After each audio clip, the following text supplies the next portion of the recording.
大家好，今天我想在这个影片呢，和各位继续分享佛陀在42章经当中的人有20难给予我们的开示。这其中呢，第9难有事不临难。这个有事就是指呢，人有了权势种种，不去压制欺凌比自己弱势的人，这是非常困难的。所以叫有事不临难，因为人的心态往往呢，总是自己没有坚强的权力跟权位的时候，总是想要去依附着他人，比自己有这样子一个能力呢，去做自己想做的事情，甚至呢，有些呢会去欺压他人。往往有这样的一个权势特权的时候，会觉得说自己高高在上，因为仗着别人的这种势力而去欺压他人这就是佛陀在这个第9难给予我们开示。这就是人的这个习性使然。人往往呢没有权势的时候，人言为轻，所以呢总想着要攀权富贵。当有了这些权势权力的时候呢，就往往呢会用不择手段呢去欺压他人或者是给予别人难堪。这就是我们所说很难去克服的一个盲点。那佛陀当时呢，也有一位他的弟子叫低沙。这位低沙比丘呢，他也是佛陀的亲戚。他后来呢，就是被佛陀引渡了，就到佛陀这个僧团里面。但是这一位低沙比丘呢，这个个性高傲，不可一世，所以其他的比丘觉得他是一个比丘很难相处，所以呢，就去跟佛陀报告了这个事情那佛陀呢，就觉得这个情形是非常的不理想的所以他就让人呢，把低沙比丘呢请来。那佛陀就问这个比丘说你是不是因为你是佛的堂兄弟就是佛陀的亲戚，所以呢你对别人呢非常的骄傲也会常常呢用言语去欺凌别人，不给别人一些余地，你是不是有这样的一个行为这个低沙比丘呢，被佛陀这么样的一问的时候呢，非常的惭愧，头低了下来说：是的佛陀，我确实有这样的一个习气。佛陀呢，就非常慈悲耐心的和低沙比丘开示到说：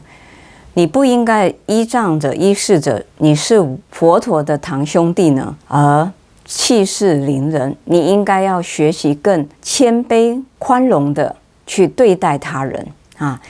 你的行为呢，应该更戒慎小心，让别人看到呢你的德行喜欢来亲近你，和你学习，这才是你应该要做到的所以你要去除你的这种骄慢的这个心因为你依仗着你是佛陀的亲戚的这种想法跟心态，你应该就要破除它。那佛陀就跟低沙比丘开示说你要远离这种高低之下之心、嗔恚的心，这样子呢是不善之法。如果能远离这样子以这种仗势欺人的心呢，来谦卑对待他人，你这样才能真正学习到清净的修行之道所以低沙比丘呢，听到佛陀为他这样子的一个慈悲开示呢，他非常的忏悔，合掌呢就是顶礼向佛陀说会依教奉行。佛陀就这样子一个善巧方便开导了这个低沙比丘，就是说你应该呢要富而不骄，贵而不傲。纵使呢你有这样子的一个身份但是呢你不可以这样子来做对于别人不平等的待遇。这个故事的典故是出自于《杂阿含经》里面的这个故事啊，所以从这里呢，我们就可以知道说，佛陀呢在当时呢，就是以非常生活化的方式来去教育弟子啊，不要说是在僧团啊，都有发生到这样的一个有事不离难的一种情境，那更不要说是一般世间的人呢，都有这种往往会有这样的喜欢攀龙附凤、依仗权贵的方式。所以呢，这个故事呢，就可以让我们知道说，啊，这个人生的第9难啊，有事不离难，确实也是蛮困难去做到的。没有权势的时候呢，非常想要去攀援附势，一旦攀援附势到了呢，就变成不可一世啊！这就是人的盲点，也是我们的习气。所以佛陀在这样的一个真实的他在僧团的这个故事呢，也给我们一个启示啊，我们人应该要常常要谦卑自省啊，不应该仗势着这种外在的权势、金钱、地位，因为这些都是世间短暂的、因缘和合的。当有一天这个权势不在的时候，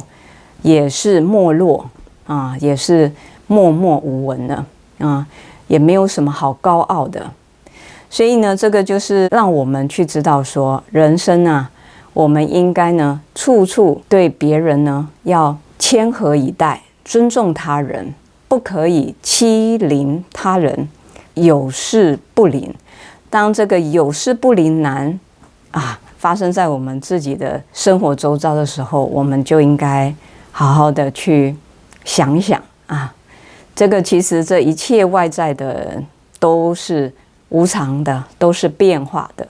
啊。今天可能是有权有势，但是呢，可能明天呢，就不一定是人人看着非常光鲜的一个人设了哈。所以呢，这就是一个我们必须要常常自我提醒啊，要好好的在这个部分呢，内在的修炼啊，提升升华啊，不然的话呢，我们就会随着这世间世俗的这种权势啊、富贵啊、势力啊，而想要去靠拢。其实我们应该真正要把自己内在的坚毅的心性呢，要把它挖掘出来。人不一定要靠着有权有势啊，你好像很有地位的人跟你在一起，你才有那个影响力。如果我们内心呢，常常呢，就是能够反观自心，谦卑啊，尊重他人，你心中所散发出来的那种势呢，不是那种强势的势，而是那种柔和的软实力，无形的收摄摄受的力量啊。所以我们应该时时刻刻希望呢，能够把这样子的一个比较负面的这种习气呢，能够转化为正向的，让呢人人和我们在一起的时候感受到的磁场势力呢，不是压制他人，也不是欺凌他人，这样子呢，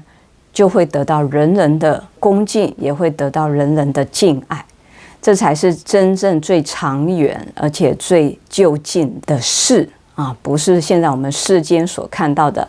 这种有权贵啊、有地位、有权力的这种事啊。所以呢，希望我们大家能够朝这个方向，能够去多多的思维去启发。那也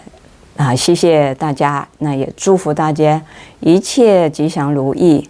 ，60吉祥，阿弥陀佛。